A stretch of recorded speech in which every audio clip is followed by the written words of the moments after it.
being in that misery. Yeah. Right. It gets a lot of attention from a lot of people. And let me tell you, as someone who has felt rejected all of her life, it is very tempting to constantly seek the affirmation of people. And in fact, it's my mother living with me that made me realize you have got to get out of this cycle of needing affirmation from others. Lean on God. I was praying for the same old promises. Third, you've got to get out of this unhealthy cycle.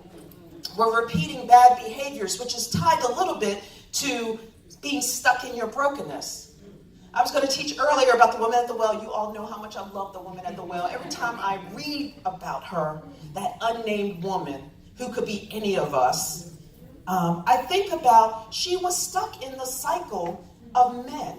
And we don't know if it's her fault, not her fault, or why she's in these relationships with men, but we keep repeating bad cycles and refuse to accept, or we keep accepting recycled realities. How many times are you going to recycle through this? It's a waste of energy and time. That's right. Most of us are so close to backsliding because we keep recycling bad behaviors, bad addictions. Now, there's a reason that the Lord's Prayer says, lead us not in temptation, but deliver us from evil. That's a daily prayer. I'm not saying this is easy, but it's daily work. And if you're praying daily, this should become a little bit easier to break these cycles. And I would contend that at some point, and we did it earlier, I was going to do it as part of an exercise, but we're in a big group, you need to write out your confession. Write it down. Write what it is that's holding you in this cycle. Wow. Put it on paper. Get it out of you. Let's get it out once and for all. And I want you to do this when you have some private time, so you can do it in private. Tell people, tell yourself, what is it? Write it. What is it that's keeping me stuck? And then I want you to take that thing and burn it. I did this as a physical exercise. Take that, you can bury it, you can burn it. Don't just rip it up, because I've seen people take the thing back together. No, you burn it, you bury it, you rip, you get rid of it so that you can move on once and for all.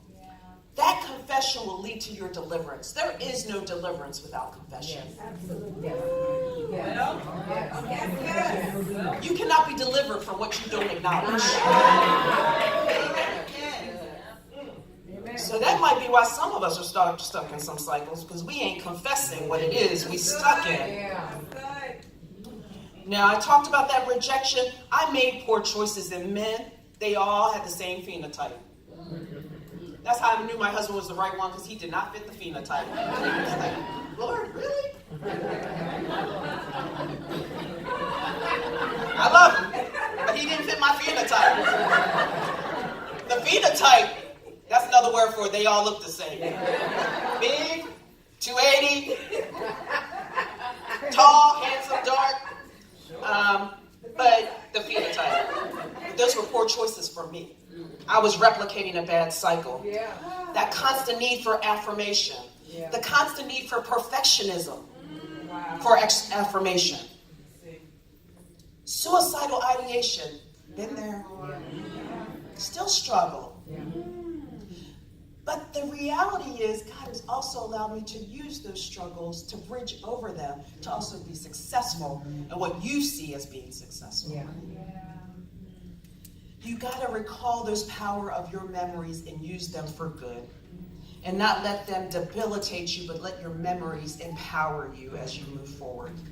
God wants to take care of us. He wants to bless us. He wants to take us to the promised land. And he wants to do that out of pure love for you. There is no other reason but pure love for him, or for you. Once you realize that, you'll act much more expeditiously. You will move when he says move. I pray that God doesn't have to have an advocate like Moses to constantly intercede for you. Remember, God was going to wipe out the Israelites on multiple occasions. It took the intercession of Moses to have God change his mind. But the beauty of the fact that God can change his mind about us. I once heard a preacher say he checks his own power and his own anger with his own grace and mercy. That's how powerful our God is. He checks his own anger, his own frustrations, his own power with his own grace and mercy. And you get to be the recipient of that. Now, if you have any doubt of his love, remember Romans 8. And I am convinced that nothing can separate us from God's love. Neither death nor life, neither angels nor demons, neither fears for today or worries about tomorrow. Not even powers of hell can separate us from God's love.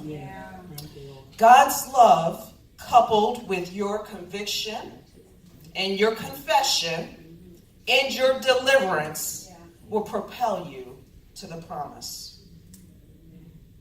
It's through those learning through those wilderness experiences that should provide that complete reliance on God that allows you to believe in that place of promise.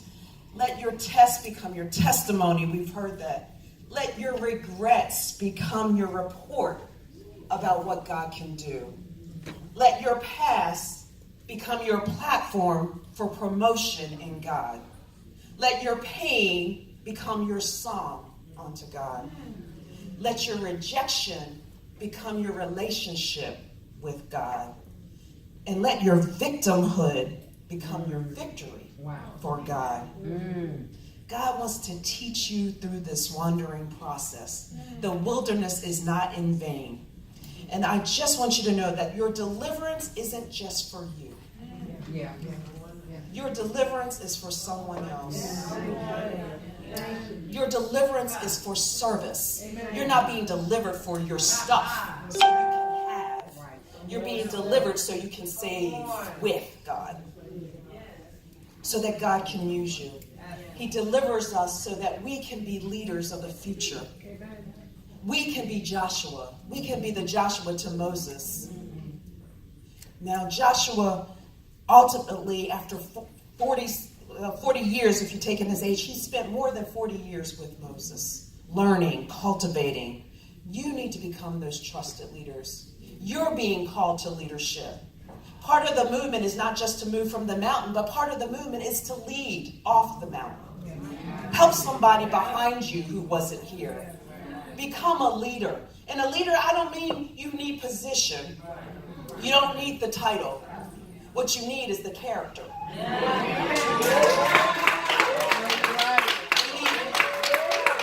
You need leader character, and you need leader behavior. You need authentic leadership. Authentic leadership doesn't worry about position. It understands and engages the heart of God. It mobilizes God's people. It points people to Christ and restores them through the promise of grace and mercy. It practices generosity, compassion, and love, even in the gravest of circumstances. Many of us, when we have an opportunity to practice compassion, especially with another sister, we're the main ones putting them down. We need to be more like Jephthah's daughter and take your sisters up in the mountains, celebrate in God's love despite the circumstances that you find yourself in. Leadership character is built over time, and to make it full circle, it's built based on your experiences. It's built on the experiences of good or bad, wilderness or not wilderness.